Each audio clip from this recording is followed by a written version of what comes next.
Ni dengar je. Okey, ni sekarang okey.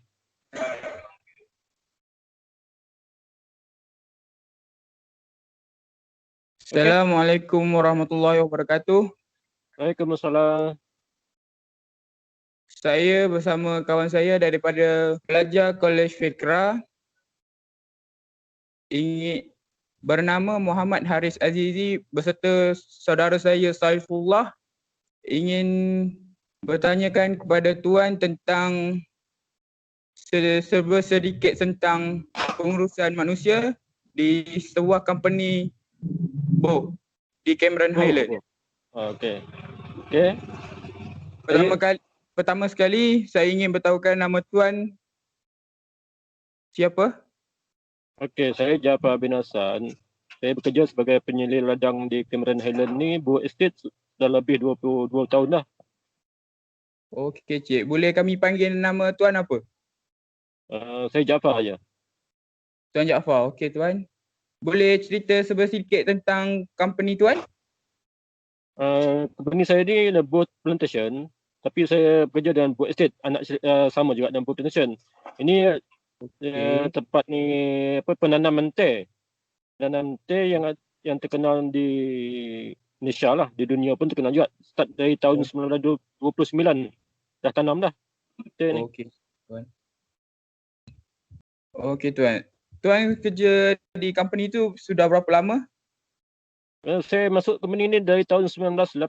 Sekarang dah 2021, dah lebih 22 tahun dah. Betul. Okey. Sekarang Tuan berada di company Boh di bukan Sungai Palas ya Tuan? Saya bukan Sungai Palas tu sama juga Boh, tapi je nama tu nama lain lah, Estate Sungai Palas. Ni Boh Estate, satu lagi Pelik Estate, Bukit Ceding pun ada, Bukit Redan pun ada, banyak company. Tapi atas Boh Plantation. Okey Tuan, seterusnya ada beberapa soalan saya serahkan kepada kawan saya Saifullah untuk bertanya Tuan. Okey. Okey, Assalamualaikum warahmatullahi wabarakatuh. Tuan Jaafar. Waalaikumsalam. Ya. Saya akan menujukan beberapa soalan. Yang pertama, apakah gaya pengurusan anda? Saya bekerja ikut pengalaman saya. Saya tak minat sangat baca buku ni.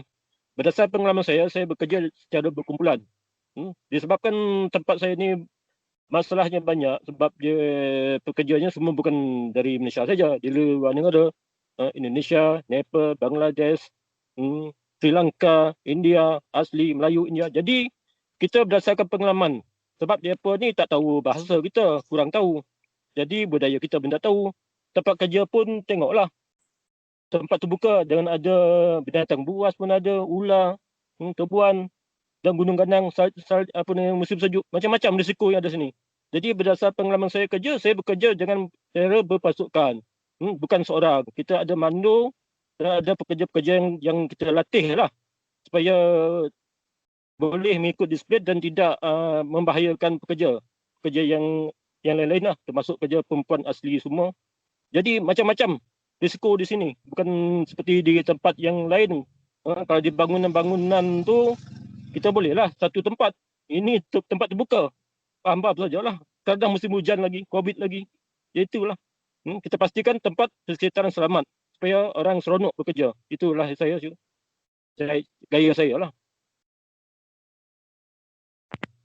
Okey Tuan. Soalan yang kedua ialah, sebagai pengurus sumber manusia, bagaimana anda maju ke hasil? Pertamanya kita mesti pastikan kita punya tenaga kerja, tenaga cukup. Kedua, pastikan yang ada kualiti lah. Kalau cukup pun tak ada kualiti pun, kita pun tak senang buat kerja. Kita banyak ada driver traktor, ada nak jalankan Honda Pump, PND, sprayer, macam-macam. Jadi kalau tak ada yang ada kualiti pun tak ada guna. Jadi berpada-pada lah. Kualiti dengan kuantiti. Baru hasil kita boleh dapat. Okay. Yang ketiga ialah, apa yang paling anda suka mengenai dunia sumber manusia ni?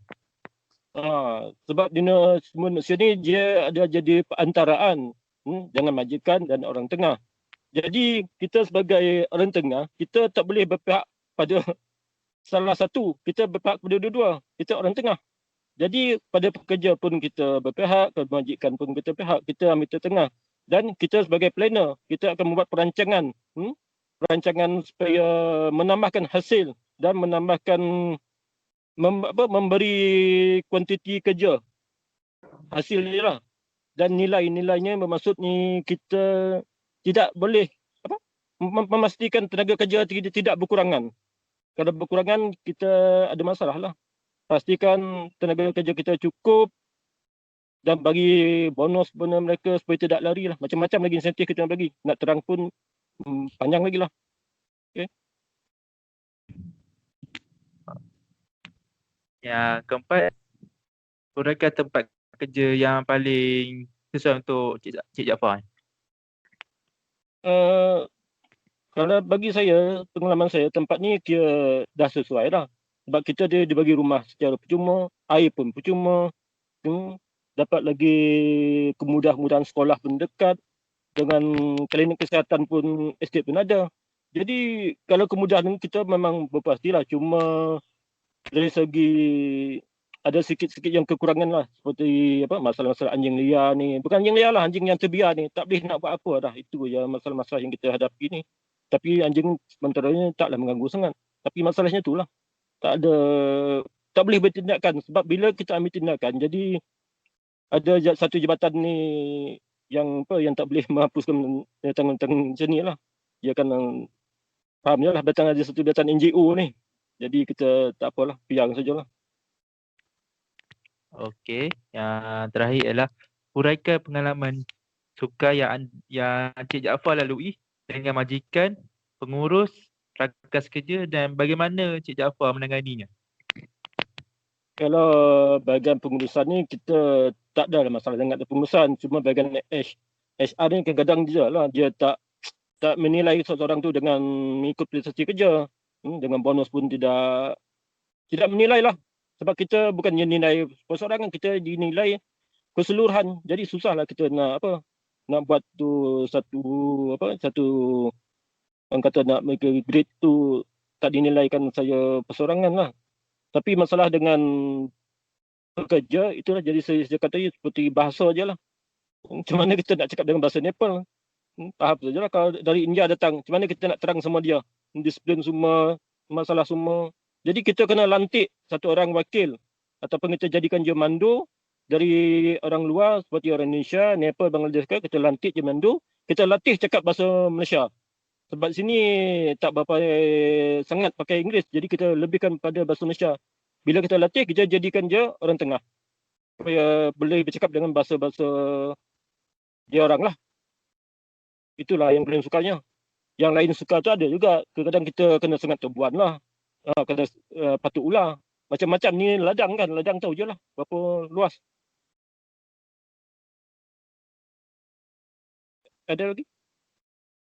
Okey, Tuan Jaafar. Setakat tu kami hanya bertanyakan tentang 5 soalan saja.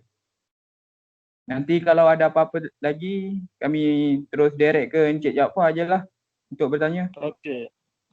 Dan saya boleh nampak tu pemandang ladang-ladang pun. Saya boleh tunjuk. Ada nampak? Okey, nampak Cik. Okey. Boleh. Dari sana kita boleh tahulah macam mana keadaan kerja sini lah. Okay. Faham saja lah. Okey, terima kasih. Terima kasih Cik, maaf mengganggu. Okey, sama. Okey.